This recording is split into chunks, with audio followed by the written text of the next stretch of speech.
It's time for the What the Hell Was That post-game show. What a collapse. What a disappointment.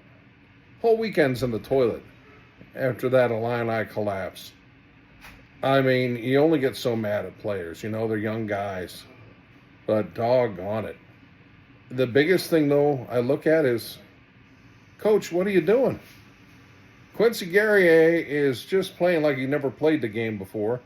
He's turning down open threes, then trying to punch it in with this 7-2 container ship in the paint.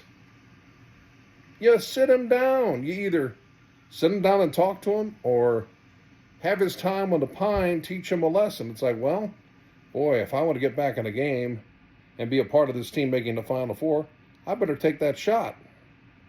I don't get it. I mean, the lay-ins were painful to watch. I mean, Damask did such a great job of keeping the Illini in the game in the first half. I can't be too upset about Shannon. I don't know all the X's and O's involved, but you had to know that they were going to do something really impressive to try to shut down Shannon. I mean, that's an elite program. They've got a lot of weapons to do it, but, the Illini had this gutty performance. They played great defense, and that disappearing act was painful.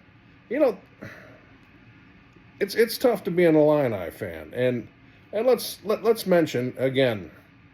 I don't have a conspiracy theory, but I think that the NCAA is like Mean Girls, and the NCAA is Rachel McAdams, and the Illini, they're Lindsay Lohan, so they never get the breaks.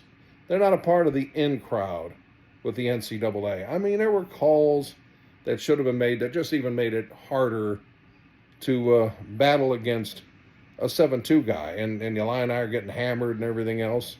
I mean, I'm not saying they necessarily lost the game, but it certainly helped set a very difficult tone.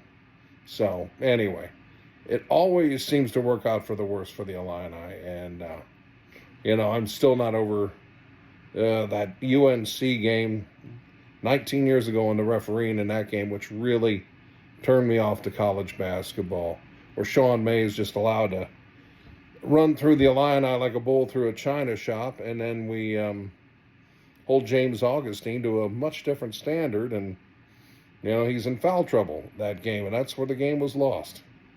So, just another tough day to be an Illini fan, just like the football season 2 years ago. Call after call going against the Illini. And we saw this year when the football team tried to get going, let's hit them with targeting. You just can't win in Champaign-Urbana. Something always happens. Lucy's always there to take the football away. And now the Big Ten's going to be 72 teams, and now everybody's going to leave, and the cupboard's bare. What a tough day. Ugh. That's why I like going to the movies. If somebody's screwing up, the director says, cut, and we get it right. Can't do that in a basketball game. Anyway, it was a lot of fun, but it's going to be hard to remember the season without remembering today. Like a 30-0 run or whatever. It makes you look like the guy who asked a pretty girl to prom, and you're all excited. Hey, look, guys, look who's going to prom with me. And then you find out that it was a practical joke. That's kind of what this felt like. Hey, we're on the edge of the Final Four. Oh, well.